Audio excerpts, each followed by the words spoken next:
What's going on, guys? My name is Lior and welcome back to my channel. Now, in this video, what I thought I would talk about is why I personally love investing in expensive markets.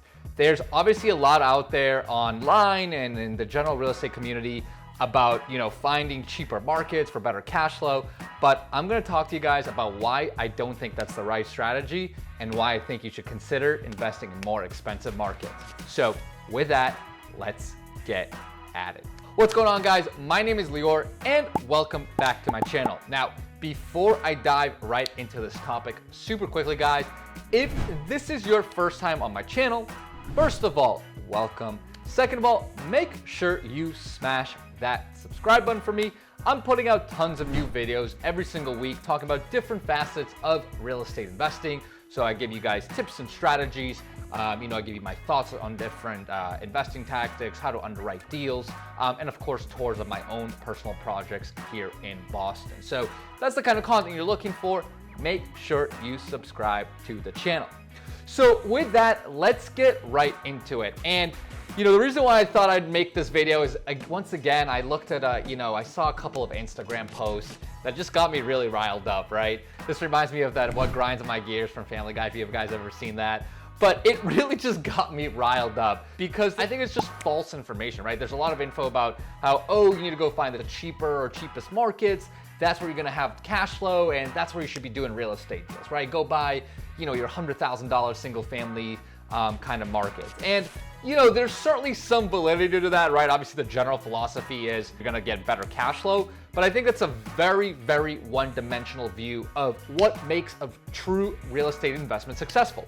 So I personally love investing in expensive markets, with the caveat being that it is a growing market. So, for example, my portfolio is solely in Boston, right? And Boston's one of the most expensive cities in the US, right? I mean, maybe behind San Fran, New York, maybe one or two other cities I can't think of on the top. Boston is right up on that list, right? Our downtown trades at anywhere from like $1,200 to $1,500 and even $2,000 per square foot. So it's an expensive market, but it is also a growing market, right? We have a ton of people moving in here every single year, right? For all sorts of different economic reasons. We've got industries in healthcare, finance, tech, biotech, pharma, education. We got some of the best hospital systems in the world, right? So the point here is our population is continuing to grow. There's continued infrastructure projects, continued mega development projects, and which is continue to grow the market, right? And that market growth is ultimately, I think, one of the most important things in a real estate investment, right? Because ultimately, what one of my favorite sayings about real estate, and I learned this from a guy that I truly respect and is a huge, someone I look up to. I remember this quote he told me is, when you're investing in real estate, you're not necessarily investing just in the building you're buying, but you're investing in the marketplace, right? You're investing in the local economy. So it is critical to invest in good local economies, even if they're more expensive, right? As opposed to finding the cheapest thing on the block, right? Or cheaper, but it doesn't necessarily have that same underlying growth. Now, the counter argument to all of this, of course, is, but in expensive markets, Lior, I'm not gonna be able to cash flow. My yield's gonna be a lot worse. Why would I do that, right? And that is a fair point. I'm not gonna argue that. The cash flows in Boston certainly do not compare to anything probably what you can get across the country, right? An average investment here, we're looking from as little as 4 to maybe 7-8% cash on cash metrics. Whereas I know you can go to a bunch of different other markets and easily hit 8 to 12%, right?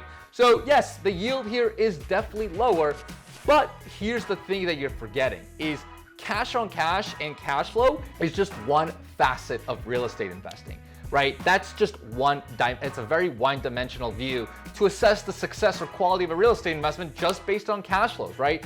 Because if you actually study the math and if you actually study how people truly build wealth in real estate, right? Like real substantial wealth. I'm not talking about, I got $4,000 a month coming in, I'm gonna go retire.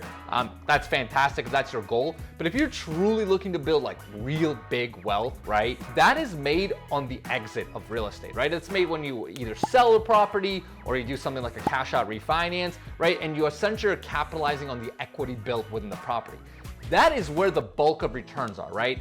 And this is proven, again, from if you look up how the most successful real estate investors have built their wealth to just pure mathematics, right? Like if you look at an investment, right, and you drop, not to get too in the weeds of the math here, but if you drop a simple schedule of, all the different cash flows you're gonna get throughout the life of an investment all the way up to the sale, right? Ultimately, what's the most important is that number at the end. How much are you making when you sell the property, as opposed to the different cash flows you're getting in between? Those are gonna have way less of an impact on the overall return and the overall quality investment than that exit. So if you buy into that philosophy and where the exit, right, where the exit value or the cash out refinance value, however you're gonna be exiting, right?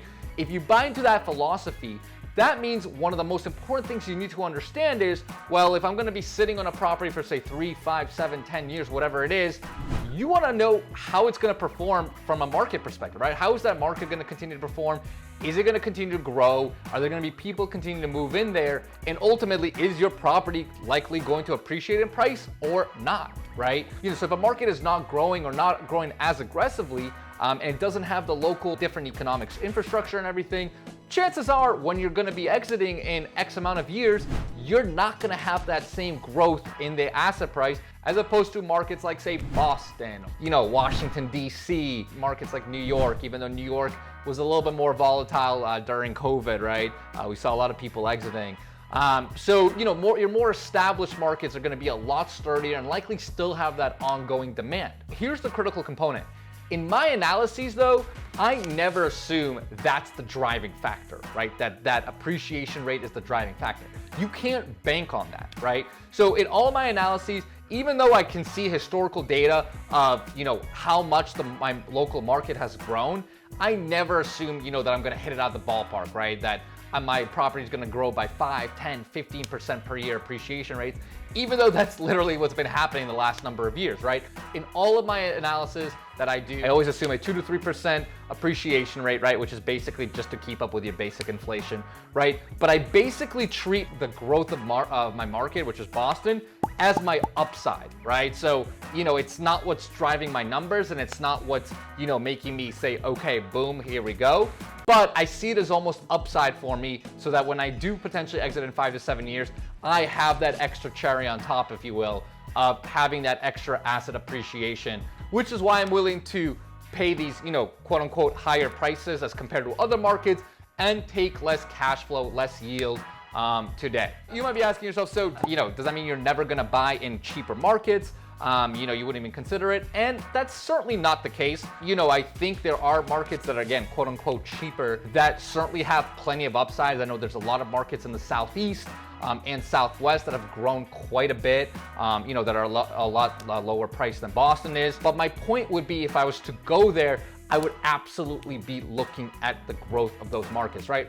What do I think is gonna be driving that growth over the next 3 to 5 years, right? Why would I sink my money into that local economy? What's pushing that? Are there infrastructure projects? Are there development projects? Are people moving there for some reason? What's driving that market, right? Because that's ultimately going to be where my extra upside is, right? So I'm going to really study those markets and see where do I think there's the most room for expansion and potentially go invest there if I were to leave Boston and try to explore other markets. Hopefully that helps, guys. Hopefully that gives you a little bit more perspective beyond just, the typical stuff you see on like Instagram and other real estate social media and forums or whatever, right? You got to look at real estate a little bit more from a multi-dimensional perspective. You can't just look at it from a cash flow, like, oh, I just want cash flow today, and that's how I'm gonna decide on where I'm gonna go buy property. I think that's a huge mistake. I think it's very, very single-laned and not really accounting for